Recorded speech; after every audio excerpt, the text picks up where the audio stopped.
रामलीला के संचालन के लिए जिन गणमान्य व्यक्तियों ने सहयोग किया है उन सभी का नाम मैं एक बार यहाँ से बोल रहा हूँ। कुमार पाल, गणेश हलवानी 51,000 रुपए, राजा राम जी 11,000 रुपए, भगवान ने अपने धर्म से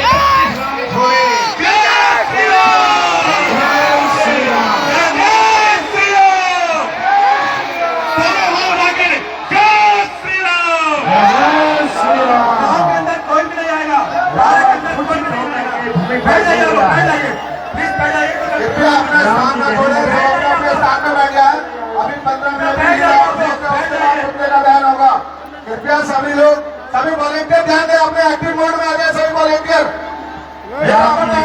सभी वॉलेंटियर से निवेदन है, सब एक्टिव मोड में आ जाए तुरंत। पहले महिलाएं बाहर जाएंगी, पीछे जो महिलाएं बैठी है पहले वो बाहर जाएंगी, सारी महिलाएं खड़ी नहीं होंगी। मैं सरताज आलम खबर 7 से हम लोग उत्तराखंड के हल्द्वानी में इस वक्त हम लोग प्राचीन रामलीला ग्राउंड में हम लोग मौजूद हैं और जिस पल का इंतजार था यानी कि विजयदशमी का वो आ गई।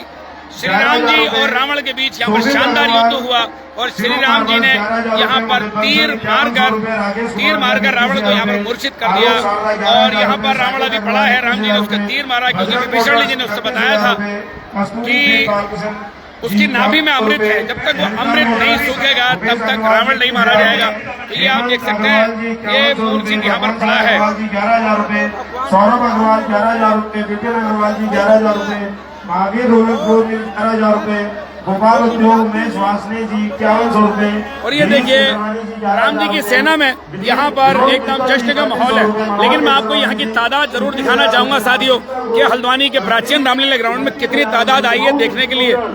51,000 रुपए, राहुल बागचे 11,000 रुपए, जय श्री राम 21,000 रुपए, प्रमोद कोलिया 21,000 रुपए, दीपक अग्रवाल पूर्ण 51,000 रुपए, भोलानाथ केसरवानी जी 51,000 रुपए, विवेक कश्यप जी 11,000 रुपए, हितेश चौधरी जी 11,000 रुपए, संजीव अग्रवाल पूर्ण 1100 रुपए, वीरेंद्र अग्रवाल, संजीव अग्रवाल 11,000 रुपए, संजीव अग्रवाल 11,000 रुपए, राजीव अग्रवाल 11,000 रुपए, गिरीश गुप्ता जी विंडो भैया 11,000 रुपए, हरि मोहन अग्रवाल हरि भैया 51,000 रुपए, केवल पाठक जी 11,000 रुपए, मनोज जोशी 2100, एनबी गोवन जी 5,000, दिनेश गुप्ता जी 11,000। ये देखिए रावण के तीर मारा और रावण स्टैंडर्ड स्वीट हाउस 51,000 रुपए, अखिल भंडारी 5100 रुपए, ऋचा सिंह मैम 2500 रुपए और भी बहुत से दानदाताओं का सहयोग इस रामलीला संचालन के लिए हमें प्राप्त हुआ। आप सभी का बहुत बहुत आभार। प्रभु राम की कृपा आप सभी पर सदैव बनी रहे। रावण को जब भगवान ने 31 बाण मारे, एक बार नाभि में लगा जिससे अमृत कुंड सूखा और 20 बाणों से 30 बाणों से उसके शीश और भुजाएं अलग हो गई। रावण मूर्छित होकर के भूमि पर पड़ा। उधर राम जी लक्ष्मण से कहने लगे, लक्ष्मण जाओ, रावण बड़ा विद्वान है, ज्ञानवान है, 4 वेद 18 पुराण 27 निगम उसको कंठस्थ है। मैं पीछे की लाइट खोल देंगे, पीछे लाइट बंद हो गई है। राजनीति की शिक्षा देकर मेरा क्या पाकर पुलिस प्रशासन से अनुरोध है कि पुतले के पास रावण के जितने भी भीड़ है सिर के समीप जा करके थोड़ा वहां से पब्लिक को हटाने की कृपा करेंगे। पुलिस प्रशासन निवेदन है कि जो रावण का पुतला है जो पवेलियन में बैठे लोग हैं उससे थोड़ा दूर कर देंगे। 2-3 बार कहा लेकिन रावण कुछ ना बोला। लक्ष्मण जी वहां से वापिस रावण के पुतले में आतिशबाजी बहुत ज्यादा लगी है। राम जी पूछने लगे, लक्ष्मण रुपेंद्र नागर 1100 रुपए, किसी भी दुर्घटना के लिए आपका बहुत बहुत धन्यवाद। राजनीति संचालन समिति जिम्मेवार नहीं होगी। राजनीति का ज्ञान प्राप्त कराए। लक्ष्मण कहने के प्रभु मैंने 2-3 बार उनसे कहा लेकिन उन्होंने कुछ भी उत्तर नहीं दिया। राम जी पूछने लगे, तुम शिक्षा देने के लिए गए थे तो ये बताओ तुम खड़े कहाँ थे? तो लक्ष्मण कहने लगा, मैं सिर की तरफ खड़े होके नजदीक से उनसे कह रहा था। तो राम जी कहने, देखो शिक्षा ग्रहण करने के लिए चरणों के पास जाना पड़ता है, चरणों की सेवा करनी पड़ती है, तब जाकर के कोई अपनी ज्ञान की शिक्षा देता है। तब राम जी की बातों को मानकर लक्ष्मण जी पुनः रावण के समीप जाते हैं, चरणों की तरफ प्रणाम करके कहते हैं, लंकाधिपति मैं आपसे कुछ राजनीति की शिक्षा चाहता हूँ। ये मीडिया अपनी कितने जो हमारे स्नेही बंधु है, कृपया बैठ जाए वहीं अपने स्थान पर। लंकाधिपति रावण कह रहे हैं, कृपया सभी से निवेदन अपने स्थान पर बैठ जाए। राजनीति कहती है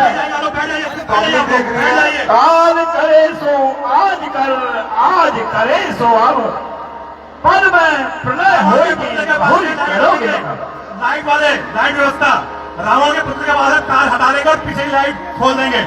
प्रदीप अग्रवाल, सन्नी भाई कल 5100 रुपए रामलीला संचालन समिति को प्रदान करते हैं। आपका बहुत बहुत आभार।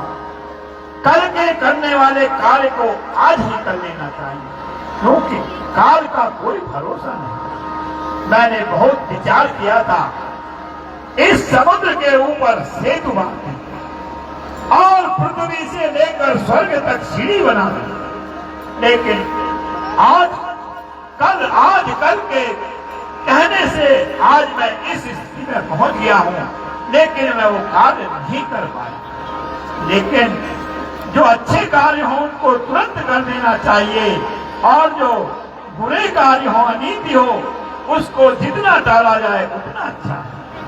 तब लक्ष्मण जी प्रभु के लंकाधिपति रावण के चरणों में मस्तक नवा करके पुनः राम जी के पास आ गए।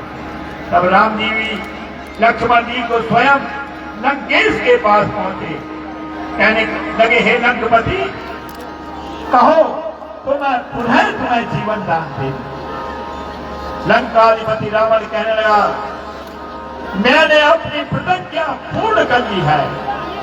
मैंने कहा था अपने जीते जी आपको लंका में नहीं प्रवेश करने दूंगा, और अपने जीते जी मैंने लंका के घर में प्रवेश नहीं करने दिया।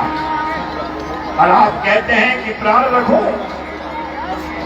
तो मैं तो खुद चाहता था, क्योंकि मैं इतना अनीति हो गया था, इतना अनर्थी हो गया था, इतना दुष्पापी हो गया था, और इतना बली था कि मुझे मारने वाला संसार में कोई नहीं था। इसीलिए आपने आपके हाथों के द्वारा मरकर प्रभु मैं आपके परम धाम को जा रहा हूं। ऐसा कहकर लंकाधिपति रावण भगवान का स्मरण करते हुए प्रभु धाम को चला गया। उधर मंदोदरी आदि रानियां विलाप करने लगी और अपना सिर पीटने लगी। तब राम जी ने अनेक प्रकार से उनको समझाया, देखो ये शरीर नाशवान है, इसका कोई भरोसा नहीं है, इसलिए शोक को त्याग करके जो कार्य है करने के वो करो। प्रभु राम जी ने विभीषण को बुलाया और कहा, हे विभीषण, यथाशीघ्र अपने भ्राता लंकेश का यथोचित संस्कार करो। विभीषण जी वहां पर अपने भाई का यथोचित संस्कार करते हैं, और उधर हनुमान जी अशोक वाटिका से माता जानकी जी को लेकर के प्रभु राम के समीप पहुंचते हैं। राम जी कहने लगे, मैंने आपको अग्नि में प्रवेश कराया था, आप पुनः ये अग्नि परीक्षा दे करके चरणों की सेवा में उपस्थित हो। अब जानकी जी ने वहां पर अग्नि परीक्षा दी और राम जी ने उन्हें अपने शरण में लिया। और ये सियावर रामचंद्र की जय। देखिए, आप लोगों ने राम वनवास की लीला भी देखी है, तो प्रयास करें जब कल भरत मिलाप की लीला हो, राज्याभिषेक हो रहा हो, उसका भी दर्शन अवश्य करें, क्योंकि भगवान की वनवास की लीला देखने के बाद भगवान के राज तिलक की लीला भी अवश्य देखनी चाहिए, नहीं तो थोड़ा सा दोष लगता है। इस दोष के निवारण के लिए जो भगवान के राज्याभिषेक की शोभा यात्रा में भी अधिक से अधिक पीछे की लाइट खोल दी जाए, भगवान की शोभा यात्रा का आज तो साथियों, करते हुए इस तरह रावण मारा गया और लक्ष्मण जी को राम जी ने जाकर के कहा कि भगवान उनसे ज्ञान लीजिए, चरण की तरफ खड़े होकर ज्ञान लिया और उसके बाद जो है वो रावण मारा गया और सीता जी को लेकर फिर हनुमान जी राम जी के पास पहुंचे। तो साथियों, यहाँ पर ये लीला समाप्त होती है। तो साथियों, आप हम लोग यहाँ पर लगातार आपको लाइव दिखाते रहे, आपका शुक्रिया। आप हमारे साथ यहाँ पर लगातार जुड़े रहे और हम पल पल की न्यूज आपको देते रहेंगे। और अब के बाद अभी यहाँ पर पुतले का दहन होना है, वो भी आप लाइव देखिए। 65 फीट लंबा पुतला यहाँ पर बना है। तो साथियों, मैं चलता हूँ, मैं आपका दोस्त, आपका भाई, मैं सरताज आलम, खबर 7 हल्द्वानी।